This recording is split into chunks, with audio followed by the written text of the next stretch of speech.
today? I'm good. How are you?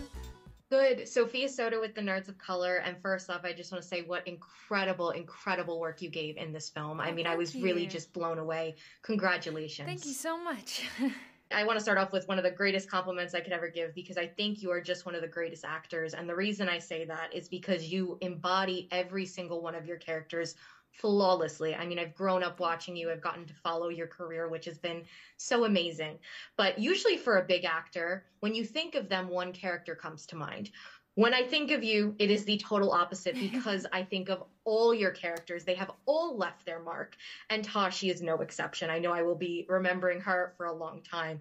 With this being your first time leading a film that's going in theaters, what do you want Tashi to represent when you look back, not only as your career, but you personally? What does she mean to you?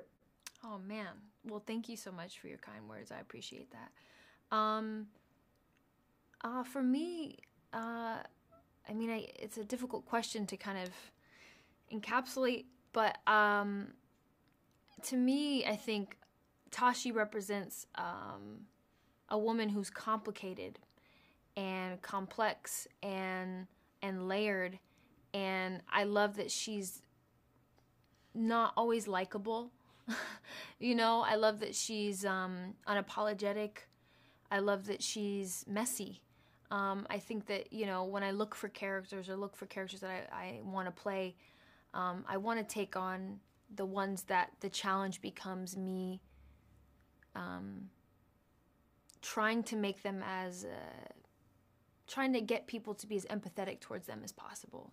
That becomes my job as an actor, is to see something in these characters that's good and try to get the audience to see that too, and make them feel human and feel like someone we know or maybe a part of ourselves. And I think that that's a great gift, to be able to be empathetic to other people. That's all what we should all be doing.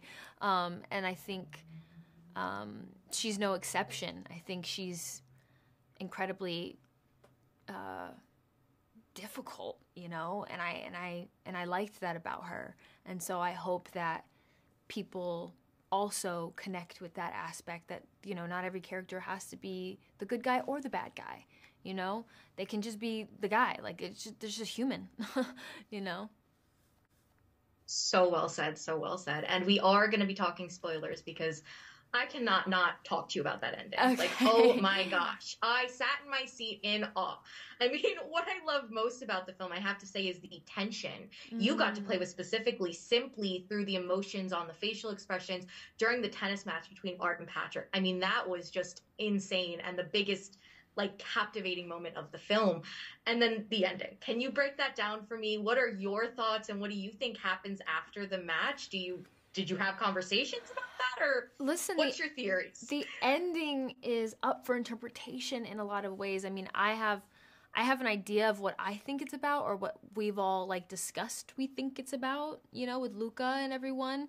But then my mom, she thinks the complete opposite. She has like a completely varying opinion to me, and she is very strong about it. She's like, no, no, no, this is what happened, and this is what this means. And I was like, okay, lady, like if that's how you feel, So I think that's the beauty of it, right? Is like, is the discussion, and the back and forth that comes after of like, what did you think?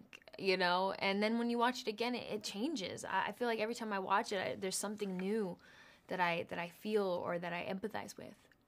Well, honestly, you actually just led me into my next question perfectly because I was curious. I know you've seen the film multiple times. Has there been a moment or scene, or even like we were just talking about the ending, that something has changed for you upon rewatching it? Because I feel like I'm ready to rewatch it already. I feel like I'm going to notice different things that I didn't notice on the first time. And I'm curious Yeah. for you, especially since you were so involved in the process. It must be different watching it, though. Yeah, listen, I think each time it's a new experience. I think I noticed different things in the boys' in the boys' performances, that I become inspired by or more intrigued by, and change my opinion. So like, there's been times where I'll watch it and I will feel deeply bad for Tashi. Like, I'll be like, man, that moment, like her losing her career, and you know, now she feels like her life is falling apart. And then the next time I'm going, oh, but Art, you know, he just wants to be a person and live a normal life, and maybe he did really love her. And then I go, oh, and then the next day I'm like, Patrick, you know, like it just constantly is changing, and I'm picking up on different things, and I think that's what's really fun about the film, because if I'm still doing that, and I was there from the beginning, Right. Then I sure hope that other people will have that experience as well. And I want to talk to you about producing. I mean, this is not your first time producing. I think you've been producing since your Disney days, which is crazy to think about. But I imagine every process and every project teaches you something new and different. And maybe you've been involved in certain projects more as you've gotten more experience. Can you tell me something unique about working on Challengers that you felt like was a new experience, even though you've been producing for a while now?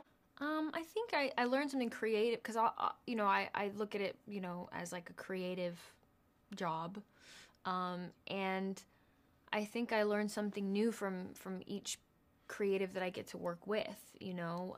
So I'm watching the way Luca, it's also my job to help him execute what he envisions, while looking out for myself and my fellow actors, and so I think watching him work and asking him questions and learning from him and seeing his process, learning from the boys as well, and, you know, feeling more confident to add your ideas, to add your input, and bring the character to life. Yeah. And I want to separate for a moment Tashi's kind of arc into two categories: pre-injury and post-injury. Yeah. Can you tell me how you went about getting in the headspace for each, and if there was something distinct that was most fun for you to explore in terms of that whole arc? Because even though she is, and I loved getting to see the development there is a distinct difference once that injury hits, which rightfully so. Yeah. Well, I think what I appreciate is that she's always been, like, her attitude has been the same. Like, she's always been very blunt, very forward, very unapologetic, and I don't know, just unafraid of her own power, you know? Like, she knows what she has. That is such a good way to put it. And she's such willing, and she's willing to use it, you know? I think the difference really, when she's younger versus when she's older, is this idea that, like, her relationship with power, I think she's able to get off on the court, right? Like, that is she's able to release all this come on, you know, she's able to release all of this that she has inside of her. And so when she's playing with power off the court, it's fun. Like, it's for her own amusement, you know? It's not until this injury and she's further on in her life that her relationship to power, or wielding it over others, becomes a means of, like, survival.